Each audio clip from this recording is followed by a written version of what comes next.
कि आप बड़ी बड़ी गाड़ियां लेकर के रेंज रोवर लेकर के आंदोलन कर रहे हैं और दूसरे जो छोटे किसानों को जो मिल रहा है वो नहीं चाहिए, ऐसी बातें कर रहे हैं।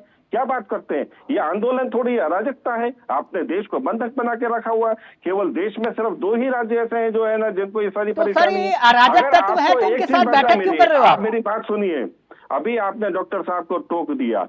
मैं आपको कहना चाहूंगा कि कांग्रेस और आम आदमी पार्टी द्वारा ये पुष्ट किया जा रहा आंदोलन जो है, क्यों नहीं ये कर्नाटक में सबको जेल में डाल दीजिए ना, फिर क्यों नहीं ये मध्य प्रदेश फिर इनके साथ बैठक क्यों कर रहे हैं? अगर ये अराजक तत्व है, अगर ये अराजक तत्व है, इनके साथ बैठक क्यों कर रहे हैं सर आप देखिए, उसमें जो है सामान्य किसान भी हैं। अराजक तत्वों के साथ में उसमें सामान्य किसान भी। आप कह रहे हैं कि महंगी महंगी गाड़ियों पर ये किसान चल रहे हैं, ये महंगी महंगी गाड़ियों पर किसान चल रहे हैं के साथ में उसके वेलफेयर के लिए हर समय तैयार है और काम करती रहेगी। अगर उसके बीच में आकर के अरे आपको आंदोलन करने क्या चौधरी चरण सिंह जी ने आंदोलन नहीं किए? पूरा वोट क्लब भर दिया करते थे, मगर उन्होंने तब भी सरकार जाती थी, तब भी सरकार जाती थी सर। ये आपकी बात ये बड़ी बेशर्मी वाली बात है। आपको शर्म आनी चाहिए। एक चाय बेचने वाला 800 करोड़ के विमान पर चल सकता है और किसान अगर रेंज रोवर से चलता है तो आपको तकलीफ होती है, पेट में दर्द होता है। ये दोगली सोच और दोहरी सोच तो भारतीय जनता पार्टी की हो सकती है। क्यों नहीं किसान चल सकता रेंज रोवर से? चलेगा। इस देश का अन्नदाता है, वो लोगों का पेट भरता है, वो रेंज रोवर से चलेगा तो भाजपा के पेट में दर्द होगा? शर्म आनी चाहिए आपको। लेकिन भारत रत्न का आप जिक्र करें स्वामीनाथन जी का, उन्हीं की बेटी ने कहा है कि किसान है, ये क्रिमिनल नहीं है जिन्हें आप क्रिमिनल बोल रहे हैं। These are farmers, they are not criminals. We have to talk to our अन्नदाताs. उन्हीं की बेटी कह रही है किसान है सर। देखिए, उनकी बेटी ने जो कहा है ये वो क्रिमिनल नहीं है, जिनके ऊपर मालूम के संदर्भ में कहा है, मगर हम ये जानते हैं कि स्वामीनाथन जी ने देश के लिए एक बेहतर कार्य सर, जिनके पिता स्वामीनाथन को भारत रत्न दिया गया, उन्हीं की बेटी कह रही है ये किसान है, क्रिमिनल नहीं है। अरे तो मैंने सुन लिया ना, उसी का तो जवाब दे रहा हूँ कि उन्होंने किस संदर्भ में कहा वो जानती होंगी। सर अभी तो आप थोड़ी देर पहले इनको क्रिमिनल बता रहे थे, अराजक तत्व बता रहे थे, और 34 सेकंड में 8 के बीच में किसानों के बीच में अराजक तत्व बता रहा हूँ मैं, इस वक्त भी बोल रहा हूँ।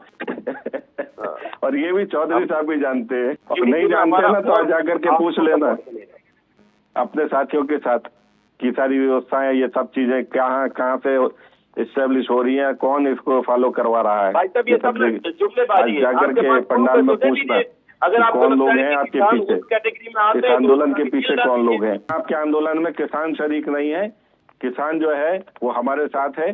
आपके साथ में किसान के नाम पर कौन है जो सड़कों पर है, जो है वो आप अच्छी तरह जानते हैं। तरफ से बता दीजिए हम कौन है। त्रिपाठी जी एक मिनट, जाटव जी कौन है फिर ये जो सड़कों पर है? किसानों के पीछे जो लोग बैठे हुए हैं, जो जिस तरीके से ये अराजकताएं कर रहे हैं, आप समझ नहीं रहे कौन लोग हैं। खत्म हो चुके हैं उस वक्त में ये राजनीति की गुलेल उड़ा करके आप जो है इस वक्त। आपने कहा संसद का सत्र, आखिरी सत्र इस कार्यकाल का आखिरी सत्र पूर्ण हो चुका है। उसके बाद में आप ये आंदोलन कर रहे हैं। सर आप कह रहे हो टेक्निकली संभव नहीं है क्योंकि सत्र खत्म हो गया।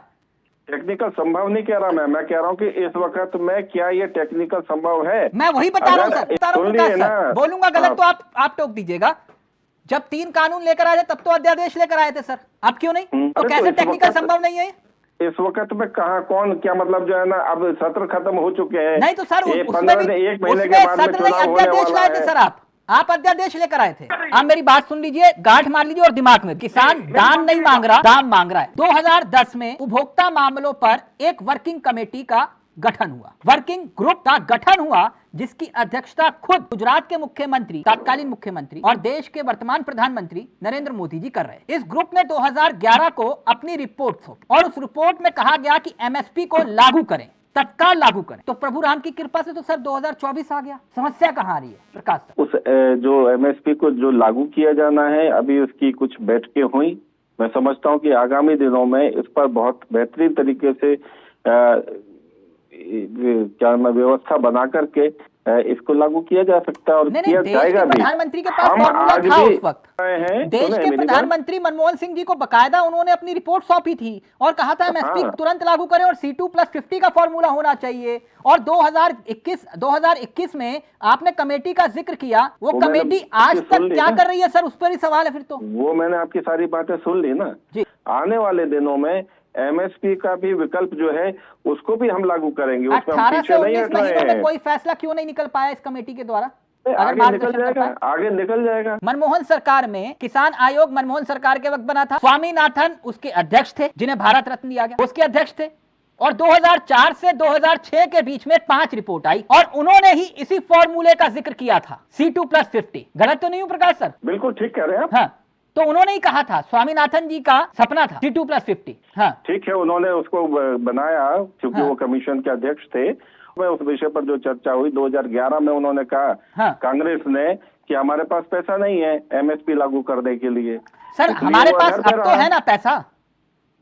गलत बात कर रहे मैंने हैं। तो लागू है, देखिए C250 की बात मैं कर ये रहे हैं। कहना चाहता हूँ कि उस वक्त में जब कांग्रेस ने मना कर दिया, उस वक्त में किसानों ने क्यों नहीं जो है ना ट्रैक्टर लेकर के दिल्ली पर कूच किया। स्वामीनाथन जी को भारत रत्न मिला, ठीक प्रकाश सर? जी 19 नवंबर 2021 ये वो तारीख थी जब सरकार ने तीनों कानूनों को वापस लिया था। और उसी दिन का बयान मैं पढ़ रहा था, स्वामीनाथन जी ने कहा कि खेती में संपूर्ण लागत के ऊपर 50% जोड़कर ही न्यूनतम समर्थन मूल्य यानी कि MSP दी जा सकती। और उन्होंने ही जिक्र किया था जब 3 कानून आपने वापस लिए थे। इसके साथ साथ एक बात और जिसका जिक्र होना चाहिए के बाद जाता सर, लोग हैं। सर आप ही ने तो 2014 से पहले MSP का वादा किया था ना, सत्ता में आने से पहले कि MSP देंगे हम। 2014 से पहले आपने अपने घोषणा पत्र में रखा था इसको कि MSP देंगे हम। सर जब हम राफेल खरीद के ला सकते हैं, आज देश के अंदर इतना इंफ्रास्ट्रक्चर तैयार कर सकते हैं, सर 10 आने वाले साल दिनों में। तो यानी आप ये कह रहे हो कि यूपीए शासनकाल से हमने ज्यादा MSP दी है NDA सरकार में।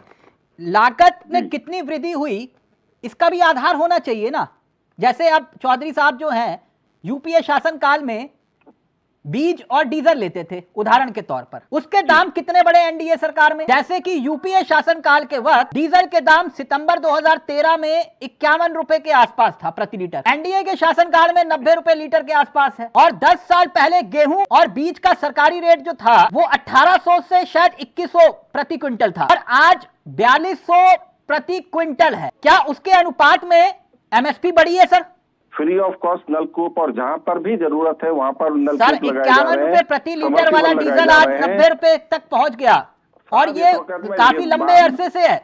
तो फिर वो खेती की लागत तो बढ़ गई ना सर। तमाम मौकों पर सब्सिडी पे पीछे नहीं हट रही है सरकार। बीच में सर सब्सिडी नहीं चाहिए किसानों को। किसान कह रहे हैं कि हमें सब्सिडी नहीं चाहिए, हमें दाम चाहिए, दान नहीं दाम चाहिए।